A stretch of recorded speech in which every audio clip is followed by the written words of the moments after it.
Welcome to Mexico, New York, and the Starr Tin Shop and Underground Railroad Museum. We're located on Main Street in Mexico at 3250. This building, when you walked in, you saw that it's an old building. It was built in 1827. The walls in here are the original walls. We gutted this building and we found the original plank walls and the original ceiling. As far as we know, the ceiling is the original stain or paint that was put on it. We put one coat of linseed oil on it and called it good. The floor is not the original floor, but it's the same material. It's a random width white pine. And we were able to find square nails out in the Midwest that we brought in, and we used that to secure the floor. The family that lived here, Starr, came in and ran this general store, Mercantile it was called at the time, for Colonel William Fitch, who built the building in 1827. The Clarks came here in 1832, and they rented the property and the house next door and the garden out back. Actually, they were paid $350 a year by Colonel Fitch to run the store. The Starr was not only the proprietor of the store, he was also the postmaster for a short time. He also took the only newspaper in town that came from Albany on the stagecoach on a daily basis or whenever the stage happened to come through. It was the only copy of a paper in Mexico. He would read the paper to his customers, or they would read it, and they would discuss things around the table after the reading. It was kind of a hangout like McDonald's might be today, or the local restaurant where people would hang. Before he got done, though, talking about the news of the day with them, he would get into the abolitionist movement. He was a staunch abolitionist. In his heart, that's what he did. He did the tinsmithing, but he was an abolitionist at heart. Allie, you want to talk a little bit about some of the abolitionist movements here in Mexico? Well, there were several people that were very instrumental in furthering the cause of abolitionism. And sometimes people got their information by going to church and listening to what the pastor said, because there was no other means of information other than Starr newspaper. And if you agreed with the pastor on abolitionism, that was good. Sometimes they did not agree with the pastor, and we have a document here. Starr for many years belonged to the Presbyterian Church, and we are quite certain that there was a difference of opinion with the pastor, and he stopped going to the Presbyterian Church and became a Methodist. and there were a lot of social gatherings at churches, and it was discussed there. There were several very well-known abolitionists that lived here in Mexico. It was considered a hotbed of abolitionism, and some of them went about the country speaking on how bad it was for the poor slaves and how they should be freed. We have pictures down here of several well-known abolitionists that lived here. They were really very well known across the Northeast. One of them was Asa Wing in the top frame. Asa Wing lived out on what's now Route 69 near Colossus. His house is shown on that poster as well. Asa Wing was an abolitionist speaker. He went around the Northeast, actually, New England and New York State, and tried to convince those in attendance at his speeches that freeing the slaves was the right thing to do. He died young, probably from throat cancer. He was 38 when he died, And Frederick Douglass spoke at his funeral down here in the Mexico Cemetery. Frederick Douglass, of course, most of you know. His speaking prowess was so great that he drew about 3,000 people into the village of Mexico for Asa Wing's funeral. And of course, it was a hot August day, and there were about 1,000 carriages and horses. And it's hard to imagine how the village must have smelled during that speech. The speech lasted well over an hour. We have the transcript of it, and the transcript of a poem that was also read at the ceremony. Another abolitionist speaker from Mexico was James Caleb Jackson. He became famous for a number of things, but his speaking prowess, again, was extraordinary, and he converted an awful lot of people to follow the abolitionist cause. He was the inventor of granula.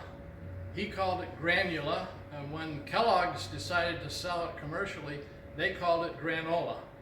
But he was the inventor of the first dry cereal. Garrett Smith was a very well-known abolitionist, and he made a fortune in selling real estate, and that helped fund many of the abolitionist activities in this area.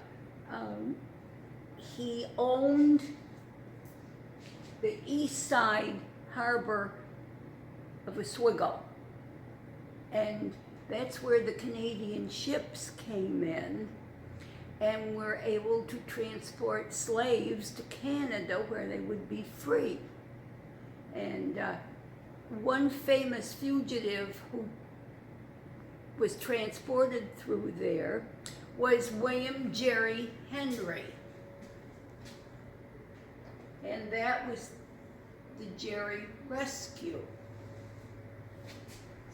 Jerry Henry was indeed a runaway slave, and when 1850 the Fugitive Slave Law was passed,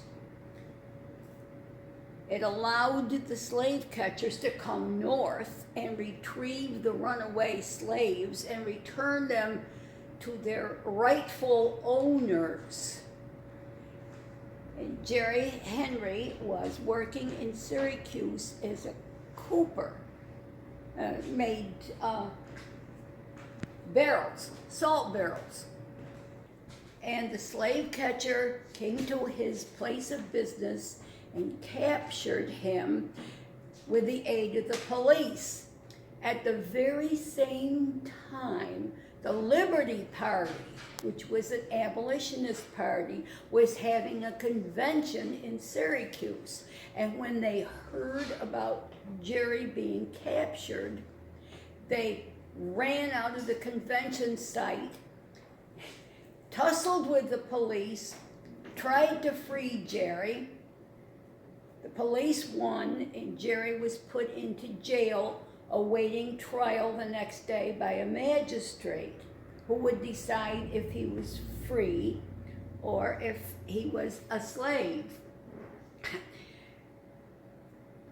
The Liberty Party people managed to get a group together, and the next day they came with a battering ram and battered down the door to the jail and freed Jerry.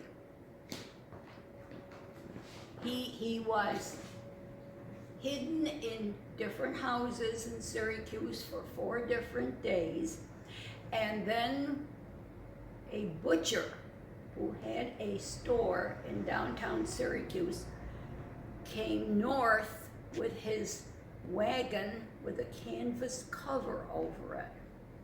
And he attracted the attention of the police, who gave chase. And Jerry and the butcher ended up in Mexico.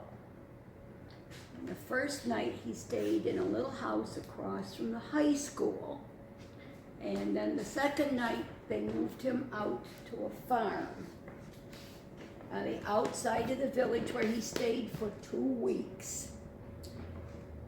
They were able to arrange passage for him to Canada in a Canadian ship. And indeed, he lived 2.5 years in Canada. And we found a picture of a chair that Jerry had made.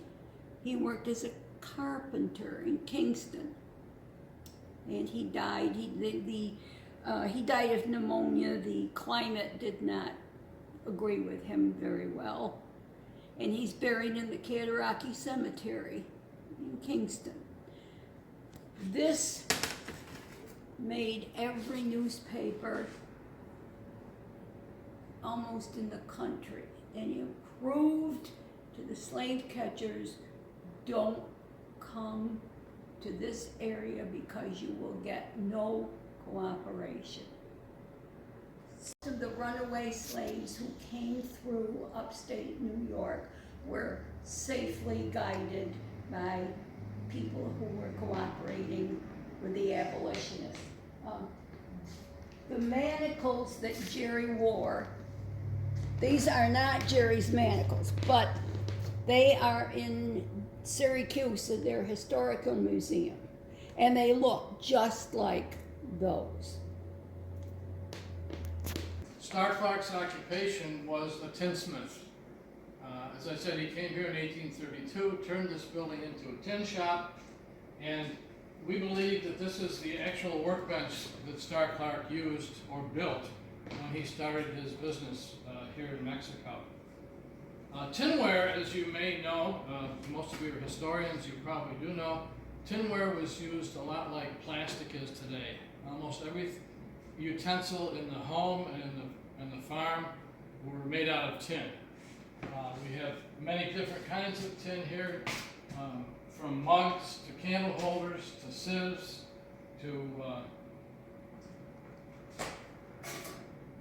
buckets and barrels, and these are patterns that would be used by the tinsmith to draw on the tin, cut it out, and then turn that piece of metal into half a bucket in this case, or into a shingle for a house. Some of these patterns that we have are made of paper, and this one is dated 1909. It came from a tin shop up above what's now Stefano's restaurant here in Mexico. The heavy equipment that we have was donated by Sonia Oswego, and most everything else in this building was donated by local residents from their barns or from their attics or from their cellars. A lot of it looks old, and a lot of it isn't old, but tin corrodes very quickly. So in maybe 10 years, this nice bright lunchbox that looked like that corrodes to a dark brown black in color. Many things are displayed up here, and this is a way that the tinsmith would display goods. They didn't have a lot of shelving, or maybe a lot of wall space, so they would hang them from a beam or from in this case, a ladder. Some of the tinware that's kind of interesting and that we just were donated a number of things. This one, if you can get up close enough, you'll see that it's a bathtub. It's a tin bathtub. This came from a house in Mexico just recently that was built in 1860. Starr Clark was a tinsmith here in Mexico at that time, and we believe that he made this bathtub for that particular house. And over next to Allie is a dry sink with a tin top on it. That came from the same house, from the same time frame. And it's just noticed this yesterday, but the hardware on this dry sink and on the cabinet that's over in the corner behind the tinsmith's bench have the same hardware on them, and they're made of the same wood. And that cupboard that's in the corner was here when we bought the building. It was an original piece of furniture in this tin shop. The sleigh that you're looking at was made right here in Mexico by the Lewis Miller Wagon Company. It was a factory that was down near where Kinney's is now, about a block from here. It was made about 1909, and this photo shows this sleigh out in the intersection with our building right behind these people. The factory building that they used was one of the original Mexico Academy buildings. It was moved to this site and turned into a factory by the Miller Wagon Company. We had many people in the area that signed petitions and sent them to Congress, advocating abolitionist movements, and we actually sent 4 different petitions to Washington. The originals are still in the Library of Congress. These are copies, and we are very, very proud of the fact the one on the right is a women's petition, and it's dated 1835. Yep, imagine that. 146 signatures. 146 signatures on that petition of women in Mexico, which was very unusual at the time. They didn't get involved in politics, and they couldn't own property, and they couldn't vote, of course. So we're very happy to have those copies. If you owned slaves, you could bring them into New York. You could not resell them, but you could have them. When you brought them in, you had to register your slaves with the local government. And these are copies of where the slaves were brought in and registered. And you notice there's no last names, just a description and a first name and their age. And this is a very rare letter of manumission, and it's even dated 1811, which is very early. And if you had a slave and you freed him, you had to write a letter for him to carry that said he was indeed a freed man. And many times, of course, the slaves could not read, and they didn't realize how valuable that document was. So, and many times the slaves were not freed. So this is a very rare document. And here again, this is a letter that describes the slaves that were brought in by their owner. And this goes back to 1806. In this room, we're in the back of the tin shop building. This room was added on about 1900 when this building was used as a billiard hall. Apparently they needed more room for pool tables, so they added this on about 1900. A lot of this is original as well. The map that you're looking at is an 1854 map of Oswego County. Most of you have probably seen these. I think most counties in the state have these maps. It shows every homeowner on the map. Every homeowner in the county is listed on that map, and of course where they lived. The smaller map in the corner is a blow-up of the village of Mexico, and what we're doing there is showing some of the Underground Railroad houses and barns and areas that were used by the Underground Railroad to take the slaves to. We have a number of local items in this part of the museum. This is a Victrola that we were it was just donated to us. It's from 1912. It doesn't have a big horn, which would be nice, but it's old and it's working. The cash register that you see here weighs about 350 pounds. It's bronze, brass, and it was donated to us by the Ramsey family. They ran the Ramsey department store here in Mexico. Everybody locally remembers paying for their goods through this cash register. Around the walls in here are a number of paintings We have about 20 of these in the building. These were painted by Mr. Kaskin from Mexico. He lived here. He moved here as an immigrant from Lithuania. He worked for General Electric in Syracuse, and when he retired, he needed something to do, so he took up watercolors. Mr. Kaskin did a great job of documenting Mexico, Oswego County.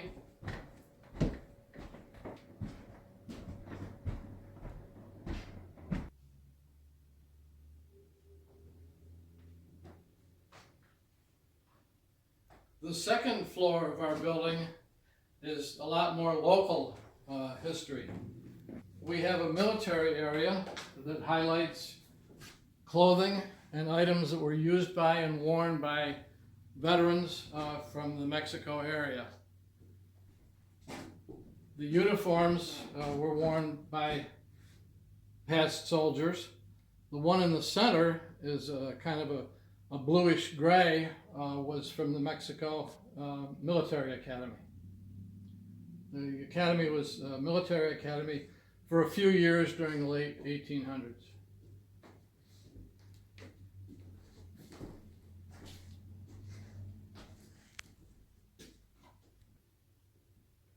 This is a fairly new display of Audrey Munson. Audrey Munson was raised and lived a good part of her life in the Mexico, New Haven area. She was my first cousin, twice removed. She was born in 1892 and she died in 1996. She was 104 when she died. The last 65 years of her life were spent in the Ogdensburg Sanitarium after she had had a depression when she was about 40 years old. Audrey was an artist model. She was a silent film star, and we have a number of examples of Audrey's work. This statue that you see in the corner was a Daniel Chester French statue, and it was at the entrance to the World's Fair in 1914 in San Francisco, the PPIE.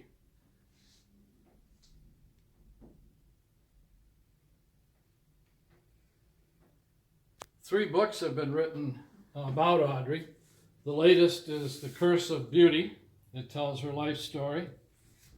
The first book that was done was about Audrey, and it was more of her works, not her life, but her works and her statues that she posed for. The only remaining movie that Audrey was in is called Purity, and that's at the Metropolitan Museum of Art in New York. I believe that's the only copy of it that's available, and it can be viewed with prior advance permission. What you're looking at is a book rack filled with yearbooks from the Mexico Academy and Central School from Max. A jacket from the 60s, shirt, which is more recent, and some artifacts from the Academy. These yearbooks go back to the 1880s. We sell them for $5 a piece if people are looking for something. Not the old ones, though. Well, we have another copy of all of them, so these are for sale, and the ones that we have are for the records. A few years ago, a lady came with the DAR group and did a tour of the tin shop, and she left and called me a couple days later, and she said, "Mr. Hotchkiss, you need to have some tools on display." She said, "I'd like you to come and look at some that were my husband's. I'd like to give you a few of them." So my wife and I went out and looked at the tools, and we liked them all. So I called her back and I said, "Ruth, we'd like all of your tools. If you would give them all to us, we would name a room after you." So this is the Ruth Sayer tool room. Most of these tools came from there and from other local garages and barns and houses. Some of them were from Allie's relatives. This room is a toy room and a child's room. It has some clothing from children from around 1900. The toys, for the most part, are from the 1800s. We have a number of games. The games came from Civil War reenactors areas. But the dolls and most of the other toys and items are from Mexico in the 1800s.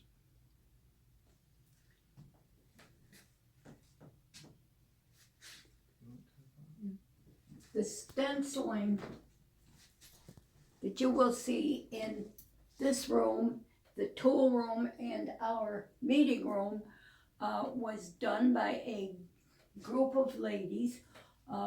They came through and they said, you need stenciling. And we will make stencils that would be appropriate to the time frame. And they made the stencils themselves. They came out, we chose ones that we liked, and then they came out again with paint so we could get exactly the right colors. And we're very happy to have, they've added a lot to these upstairs rooms.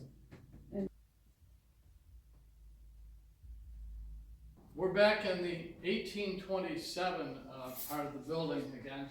This room was built in 1827 as a meeting room. Abolitionists, if there were one or two or three of them, would meet downstairs around the table and discuss their plans for escaped slaves. If there were more than that, they would come up here and they would have their meetings here. Sometimes they'd have a local convention in this room. Over the years, this room was used for a number of things.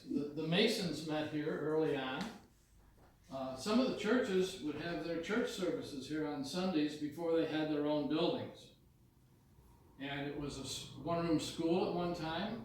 Silas Clark, the son of Starr Clark, had an apartment in here with his young family before they moved out west. It's still a meeting room. We have a number of groups that meet here on a regular basis and some just occasionally, but it's open for free meeting space for any nonprofit group or other civic group that would like to meet here. When we bought this building, the last use of it before then was 14 one-room apartments. It was what I call a flop house. They were itinerants, they were in and out, and there were drug deals going on here and all kinds of things. The health department shut this flop house, if you will, down in 1996, and we then became the owners in 2005. When we moved in here, or when we moved in here to clean it out, to gut it, there were walls across both directions. There were 4 apartments in this one room where we stand right now. And we left the partition marks on the floor to illustrate that. These were very small rooms, and of course the rest of the building was the same way, 14 one-room apartments. When we bought this, the ceiling, which is a very important architectural character of this building and this room, the ceiling was falling in. It's a curved ceiling. The center wall was holding it up part way. We took down all the plaster from the ceiling, left the lath, and we screwed through some furring strips into the superstructure to give it back its shape.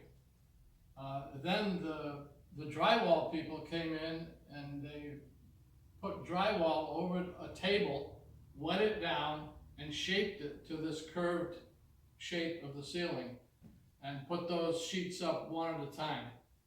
They then did it again. They put 2 layers of 1/4-inch wallboard on to give us this curve and to make it look like it did originally.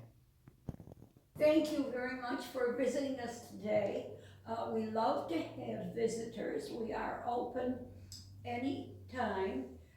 If you would just contact us. Jim, phone number? 315-963-7853 is my phone number. And we will be very happy to give you a guided tour.